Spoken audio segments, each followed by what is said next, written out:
Mark సువార్త 15:34 మనం చదువుకున్నాం.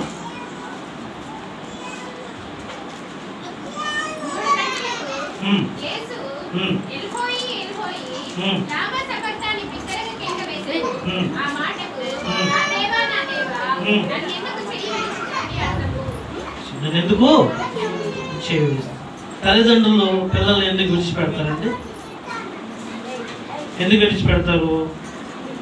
చెప్పిన మాట వినలేదు కదా, అందుకని విడిచిపెడతారు. సో ఇక్కడ దేవుడు చెప్తున్నాడు, ఆయన విడిచిపెట్టినది కాదు, మన పిల్లలందరినీ విడిచిపెట్టేసి వెళ్తున్నాడని బాధ ఆయనకి. హల్లెలూయా, హల్లెలూయా. అందుకనే ఆయనకు బాధ, పిల్లలందరినీ విడిచిపెట్టేసి వెళ్తున్నామని ఆయన బాధపడుతూ ఆ మాట చెప్తున్నాడు.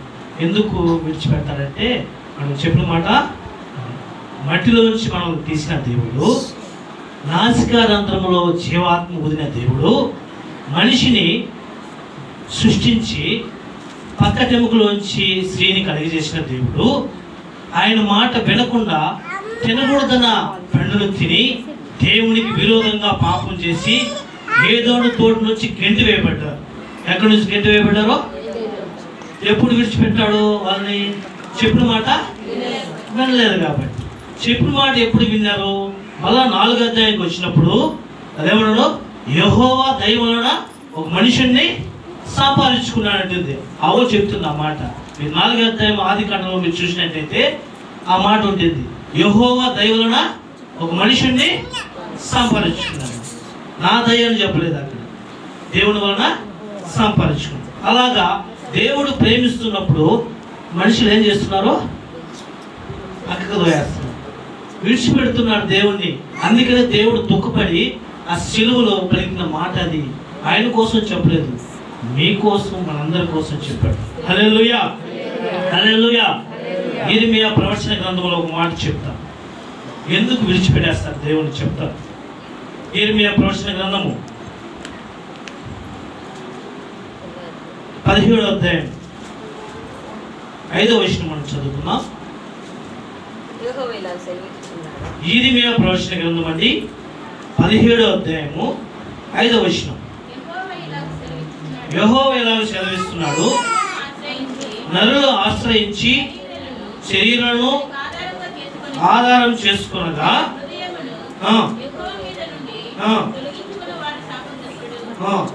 దేవుడి నుంచి తొలగించుకున్నాడు శాపగ్రస్తుడు. దేవుడు భూమిని ఆకాశాన్ని కలుగజేసి మీరు బ్రతకండి అని చెప్తే దేవుని పక్కన దోసేసి మనము శరీరాన్ని ఆధారం చేసుకొని దేవుని పక్కన దోసేసినారంట. అందుకు దేవుడు మన మీద ఎప్పుడు కలిసి ఉంటుంది. ఎందుకంటే బాధ, మన పిల్లలు మనల్ని విడిచిపెట్టేసినారే అని బాధ. హల్లెలూయా, హల్లెలూయా.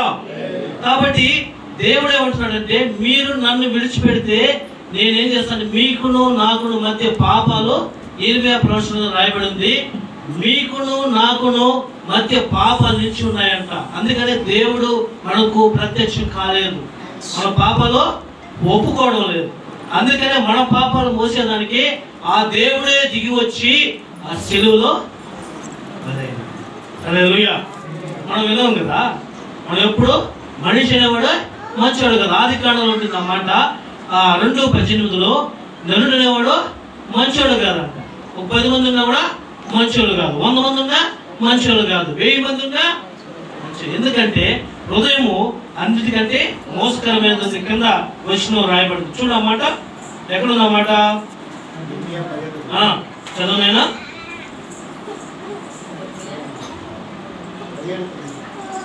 17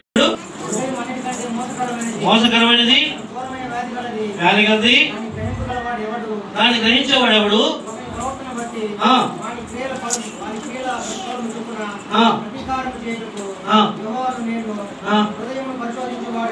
దేవుడు ఏం చేస్తాడంట? హృదయాలు పరిశోధిస్తాడు. అందుకనే సిలువలో పలికినాడు, నా ప్రజలు నేను విడిచిపెట్టి వెళ్తున్నానే అని చెప్పి ఆయన దుఃఖపడుతూ ఏమైపోతారో. అందుకనే ఆయన సిలువకు అప్పగించిన తర్వాత అందరూ శిష్యులతో దాంకున్నారు. ఆయనకు ముందే తెలుసు ఈ విధంగా జరుగుతుందని. కాపరి పట్టుబడతాడు, గొర్రెలన్నీ చెదిరిపోతాయని రాయబడి ఉన్నది. హల్లెలూయా, హల్లెలూయా. అందుకనే ఆ మాట రాయబడింది. నన్ను ఎప్పుడైతే తండ్రి తండ్రి నేను వెళ్తున్నాను తండ్రి అని సిలువలో నన్ను ఎందుకు చేయి విడుస్తుంటే మన కోసం ఆయన ప్రార్థన చేస్తున్నాడు. మేము విడిచిపెట్టి వెళ్తున్నానే నా ప్రజలని. అందుకనే యోహాను సువార్తలో రాయబడింది, నేను నా తండ్రి ఏకమై ఉన్నాము, నా తండ్రి నేను ఏకమై ఉన్నాము, మీరును నాతో కూడా ఏకమై ఉండండి అని చెప్తున్నాడు. హల్లెలూయా, హల్లెలూయా. కాబట్టి మనమందరం దేవుని యొక్క సంబంధం కనుక దేవుడు అందుకే తొక్కుపడుతున్నాడు, ఆ సెలువులో తొక్కుపడుతున్నాడు అన్నమాట రాయబడి ఉన్నది. హల్లెలూయా, హల్లెలూయా. కాబట్టి కీర్తనలు చదువుదామండి. కీర్తనలు 22-24 చదువుకుందాం. కీర్తనలు 22-24 చదువుకుందాం.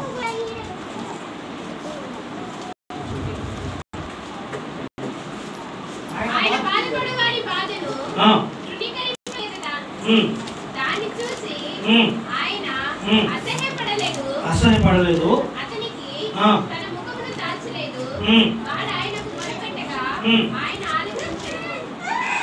దేవుడు అందుకే చెప్తున్నాడు, ఆయన మీరు దుఃఖపడి ఏడుస్తే నేను ఉన్నాను అంట. అందుకనే మీకోసం మీ పిల్లల కోసము అని చెప్పాడా? మీకు తెలుసు కాబట్టి పెద్దగా నేను వెళ్ళను.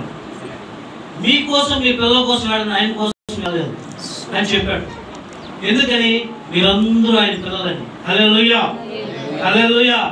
అందుకే నా కోసం ఏడవద్దు, మీకోసమే నేను ఈ లోకానికి వచ్చాను. కాబట్టి నా కోసం మీరు ఏడవద్దు, మీ పిల్లల కోసం మీరు ఏడవండి అంటారు. ఇది మేము ప్రవచన గ్రంథంలో ఒక మాట చదువుదాం. ఏడో అధ్యాయం చదువుదామండి. 7వ అధ్యాయము 13 చదువుకుందాం. నేను మీతో మాట్లాడినను, పెద్దల కాడ లేచి నీతో మాట్లాడినను, మీరు వెనకయు, మిమ్మల్ని పిలిచినను, మీరు ఇద్దరు మీకయు ఉండిన వారై అక్కడ ఏమంట? పెద్దల కంటే దేవుడు వస్తాడంటే ఇంటికి. మనము సంవత్సరాలు సిలువ వేస్తూనే ఉంటామా?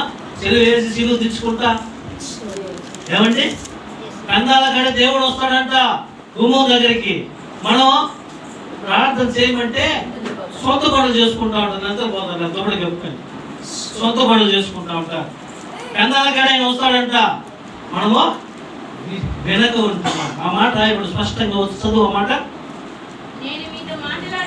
నేను మీతో మాట్లాడినను, పెద్దల కాడ లేచి నేను మేము మాట్లాడినను, మీరు వెళ్ళు.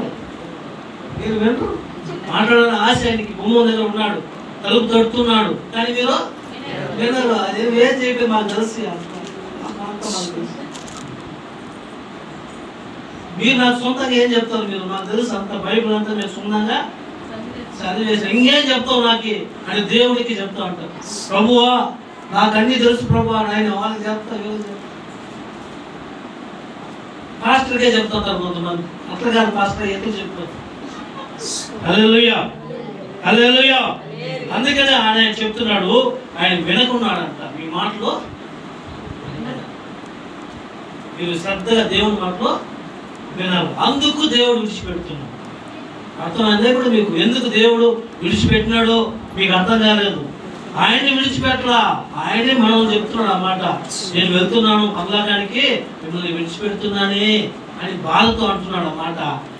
మీరు నా మాటలు వినట్లేదు కనుక నేను మిమ్మల్ని విడిచిపెట్టి వెళ్తున్నానని దుఃఖపడుతున్నాడు శివుడు. హల్లెలూయా, హల్లెలూయా. కీర్తనలు 27-42 చదువుతాం. కీర్తనలు 27-42. నేనేనా లేదా? 14 చదువుదాం. సారీ 14 చదువుదాం. 27-14.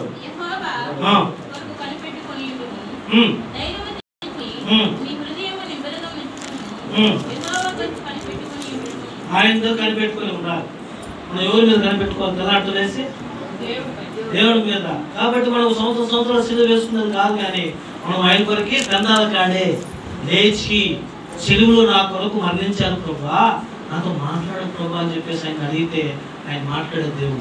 నోరు ఇచ్చి ఆయన నోరు లేకుండా అనుకోవద్దు. ఆయన రాయి కాదు, ఆయన బొమ్మ కాదు. కొంతమంది సిలువ వేసేసి ఇదే దేవుడు అని చెప్పేసి మొక్కుతా ఉంటారు. అది కాదు దేవుడు. ఆయన మాట్లాడే దేవుడు. హల్లెలూయా, హల్లెలూయా. కాబట్టి మనము దేవుని మాట శ్రద్ధగా వినాలి, ఆయన మాటలు విని అలాగే నడుచుకోవాలి. హల్లెలూయా. లూకాసు సువార్త చదువుతానండి. లూకాసు సువార్త 15 ఇక్కడ ఒక మాట రాయబడి ఉంది. స్పష్టంగా మనం చదువుతాం. 11వ వచనంలో మనం చదువుతున్నాం. మరియు ఎట్లనెను ఒక మనిషినికి 2 కుమారులు ఉండేది. ఆయన చిన్నవాడు తండ్రి ఆస్తిలో ఇవ్వమని అడగగా అతడు పంచిపెట్టి. ఎప్పుడు చూస్తే చిన్నవాడు ఏమంటాడు? పంచి. ఎన్ని రోజులు ఉండేది నీతో కూడా? ఎన్ని రోజులు సహవాసం చేసేది? నాకు వద్దు, నాకు ఫ్రెండ్స్ ఉన్నారు, నాకు భార్య ఉంది, నాకు పిల్లలు ఉన్నారు, ఎంతకాలం నీతో ఉండాలి, పంచి అంటే ఎంత దుఃఖం కదా తండ్రికి. చిన్నప్పటి నుంచి సాకి పెంచి అతనికి బట్టలు తీయించి సైకిల్ కొట్టి సైకిల్ అన్ని తీయించి నాకు వద్దు నా తండ్రి అని చెప్పేసి ఏమంటాడు? ఆస్తిని ప్రేమించాడు. కొంతమంది అది, కొంతమందికి ఆస్తి మీద కొంతమంది డబ్బే కావాలి. లోకంలో డబ్బే. ఆ తల్లిదండ్రులు కూడా పక్కన దోసేస్తారు. ఏంటి గట్టిగా డబ్బు కోసం కన్నావా? ఎందుకు కొట్టినా ఈ డబ్బు తండ్రితోనే అభాయించడు. తండ్రిని ఇష్టంగా మాట్లాడు. అందుకని తండ్రిని పక్కన దోసేసి ఏం చేశాడు? పంచి నాకేం చేశాడు? అమ్మేసినాడు. ఒక 10 లక్షలకి 20 లక్షలకి అమ్మేసి పెట్టి ఎత్తుకొని హైదరాబాద్కి పోయినాడు. హైదరాబాద్కి పోయి ఫ్రెండ్స్ అంతా కలిసినాడు. అడిగినాడు ఫ్రెండ్స్ అంతా కలిసి మందులు తాగడం, సిగరెట్ తాగడం, ఆన్సులు వేయడము, ఒక పెద్ద మీటింగ్లు పెట్టడం, ఇంత ఏదో ఖర్చులు పెడైనాడు. 20 లక్షలు కూర్చు మొత్తం అయిపోయింది. మొత్తం అయిపోయినాక ఏమైంది? నేను మీకు తెలుసు సబ్జెక్ట్ కానీ చెప్పను, అంతే కదా? ఏమంట? ఏమీ లేవు, ఏమీ లేదు. అప్పుడు ఏం చేశాడు? ఫ్రెండ్స్ డబ్బులు అడిగితే మా దగ్గర లేవరు అన్నాడు. డబ్బులు చాలా ఉన్నప్పుడు ఏం చేశారు? ఈగల మాట చుట్టుకున్నారు. మా ఫ్రెండ్ రా, మా బంధువు రావడం, బంధువు కాకపోతే దూరం బంధువు, ఫ్రెండ్, నా ఫ్రెండ్ వాడు అటని చెప్పి బాగా ఇష్టంగా ప్రేమించి ఆ దగ్గర ఉండేదంతా తినేసినాక ఆఖరి దగ్గర లేకుండా తండ్రిని విడిచిపెట్టేసి వచ్చేసినాడు. అక్కడ తండ్రి అందుకే ఆడ విడిచిపెట్టాడు. కూర ఆడలు బతుకు ఆ కంటికే. ఎంత దుఃఖమో కదా, ఎంత దుఃఖమో కదా. సహోదరి సహోదరుడా, మనం ఎంత దేవుని ప్రేమించాలి కదా. తండ్రి కంటే ఎక్కువగా దేవుడి ప్రేమ ఉండాలి. హల్లెలూయా, హల్లెలూయా. చూడ మాట రాయబడి ఉంది, కింద చదువుదాం. 11, 17 చదువుదాం. 17 బుద్ధి వచ్చినప్పుడు వాడు